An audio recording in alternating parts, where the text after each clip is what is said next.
संचालन कर रहे हमारे आदरणीय बड़े भाई आलोक प्रधान जी, अधिवक्ता परिषद के संरक्षक आदरणीय बड़े भाई पूरन प्रजापति जी, जिला अध्यक्ष मनु भाई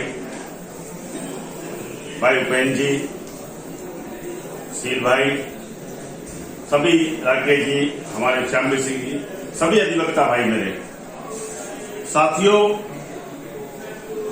काफी देर से हम लोग जब बीच में आए तब लोग चर्चा कर रहे थे और जैसा कि जो संघर्ष जिला अध्यक्ष जी ने अधिवक्ता के लिए किया कि स्नातक का जो चुनाव है इसी तरीके का एक चुनाव अधिवक्ता के कैटेगरी का भी होना चाहिए, क्योंकि हम लोग कानून का कहीं ना कहीं पालन कराने की चेष्टा करते हैं वकालत के माध्यम से, और हम इस चीज को जानते भी हैं कि कोई भी संविधान में जब परिवर्तन किया जाता है सारी राजनीतिक दलों की वार्ता करने के बाद जब इस देश का संविधान लिखा गया, चाहे वो बाबा भीमराव अंबेडकर जी हो, डॉक्टर राजेंद्र प्रसाद जी हो, जो भी उस कमेटी में था, ये सोचा गया कि अगर विधानसभा का चुनाव हुआ, लोकसभा का चुनाव हुआ, कहीं बड़े बड़े लोग चुनावों में आ जाएंगे,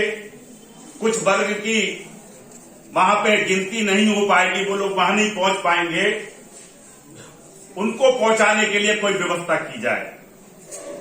तभी ये तय किया गया कि प्रधान बीटीसी, जिला पंचायत सदस्य प्रमुखों, नगर पालिका, नगर परिषद के वोटों से एक एमएलसी चुना जाना चाहिए। उसके साथ ये भी तय किया गया कि शिक्षक की जो समस्याएं होंगी विधायक नहीं उठा पाएंगे तो शिक्षक का भी एक एमएलसी होना चाहिए। बात ये भी आई कि शिक्षित लोगों की बात को भी वहां तक पहुंचाने के लिए स्नातक का एक होना चाहिए। चूंकि अधिवक्ता की आवाज तो वैसे भी इतनी तेजी से गूंजती है कि देश का प्रधानमंत्री से लेके मुख्यमंत्री तक अधिवक्ताओं का बहुत सम्मान करते हैं। वो बात अलग है कि हमको कुछ मिल नहीं पाता, क्योंकि मैंने कोरोना की स्थिति देखी है। कोविड के समय पे हर बार के अंदर 4,000-5,000 रुपए मिल रहे थे। कुछ अधिवक्ता बेचारे श्रम की वजह से वो 4,000 रुपए भी नहीं ले पा रहे थे। जिला प्रशासन की तरफ से 5 किलो आटा, दाल, चावल वो भी अधिवक्ता नहीं ले पा रहे थे। सबसे ज्यादा जो नुकसान हो रहा था उसमें, जो हैंड टू माउथ डेली हम लोग काम करते हैं, 500 रुपए 200 रुपए जो कमाते हैं, सबसे ज्यादा कोर्ट बंद होने का कार्य हमारे ही हुआ। व्यापारियों की दुकानें चल रही थी, राजनीतिक लोग अपनी राजनीति कर रहे थे, जितने बड़े उद्योगपति थे उनके लोग अपने घरों में बैठे उनसे वर्क करा रहे थे। लेकिन अधिवक्ता एक ऐसा व्यक्ति था जो भूखा प्यासा अपने परिवार को कैसे पालेगा, इस बारे में चिंतन करते करते बहुत परेशान था। सैकड़ों की तादाद में अधिवक्ता भाई हमारे इस दुनिया से चले गए, और मुझे कहने में भी गुरेज नहीं है, उन लोगों को 5 लाख रुपए भी उत्तर प्रदेश बार काउंसिल से नहीं मिल पाए। जब हम 2 लाख की लड़ाई लड़ते हैं कि 1 लाख रुपए में बार लोकल बार से मिलेगा, हम अधिवक्ता के अंतिम संस्कार में तो पहुंचते हैं, जब 1-2 लाख की बात होती तो कुछ चेक दिलाने में भी उसकी मदद नहीं कर पाता। ये स्थिति अधिवक्ताओं की है। ये स्नातक का चुनाव भी सही मायने में किसी का नहीं है, अगर है तो सिर्फ अधिवक्ताओं का ही चुनाव है। आज अगर आप अपने बार की स्थिति उठा के देख लीजिए, मान लीजिए 2500-2600 आपके बार के मेंबर होंगे, जिनको सीओपी नंबर नहीं मिला होगा, 1,500-2 हजार आदमी वो भी होंगे आपके।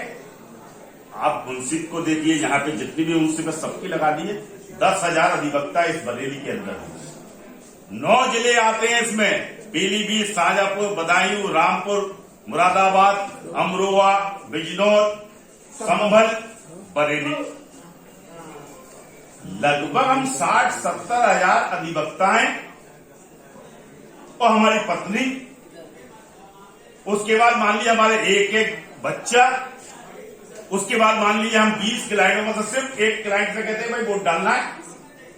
अरे भाई 1.5 लाख वोट तो हम पे है, हमें क्या जरूरत है ऊपर से कहलवाने की अधिवक्ताओं की सीट होनी चाहिए।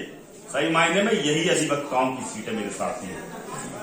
हमको विचार करना होगा कि अपनी आवाज को बुलंद करने के लिए हमको कोई प्लेटफॉर्म चुनना है। एमएलए हम लोग अधिवक्ता के बैनर से नहीं लड़ा सकते, एमपी हम अधिवक्ता के बैनर से नहीं लड़ा सकते। ये जनप्रतिनिधि का चुनाव है। भारतीय जनता पार्टी का एक छोटा सा कार्यकर्ता हूं और भारतीय जनता पार्टी से बहुत कर्मठ निवेदन करके मैं आया हूं।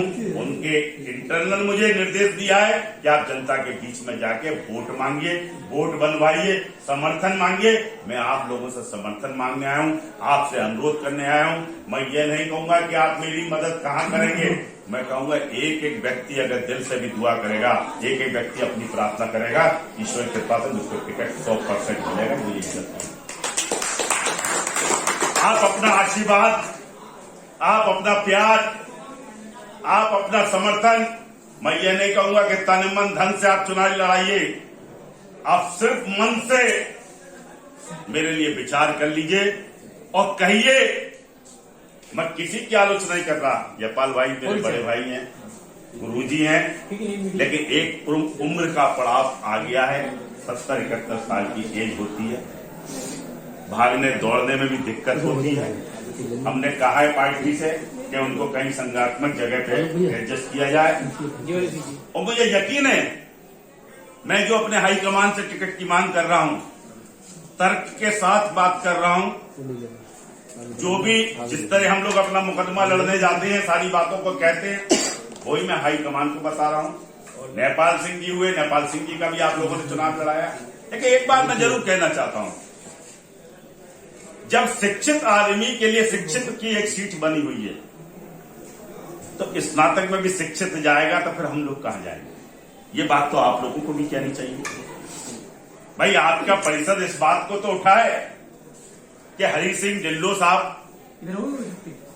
स्नातक उसमें से शिक्षक वाले में है, क्योंकि वो शिक्षक से आए।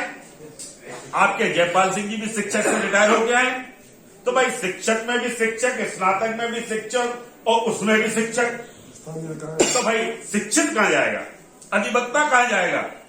तो मैं आप लोगों से अनुरोध करना चाहता हूं और यकीन के साथ कहना चाहता हूं, मेरे बारे में जो लोग जानते हैं, मैं भी इंटरनेशनल एडवोकेट ऑर्गेनाइजेशन का राष्ट्रीय महासचिव हूं। देश के कोने कोने में अधिवक्ताओं की बात को उठाने जाता हूं। मैं कायस्थ समाज का भी नेशनल पॉलिटिक्स में अपनी भागीदारी की है, शासन की राजनीति की है, दलों के अंदर मैंने भी आप लोगों की दमदारी से बात रखी है, अधिवक्ता परिषद में भी मैंने अपनी बातों को रखने का प्रयास किया है। मैं फिर आपको यकीन दिलाता हूं कि पार्टी ने मुझे निर्देश दिया, पार्टी ने मुझे आशीर्वाद दिया, पार्टी ने मुझे टिकट दी।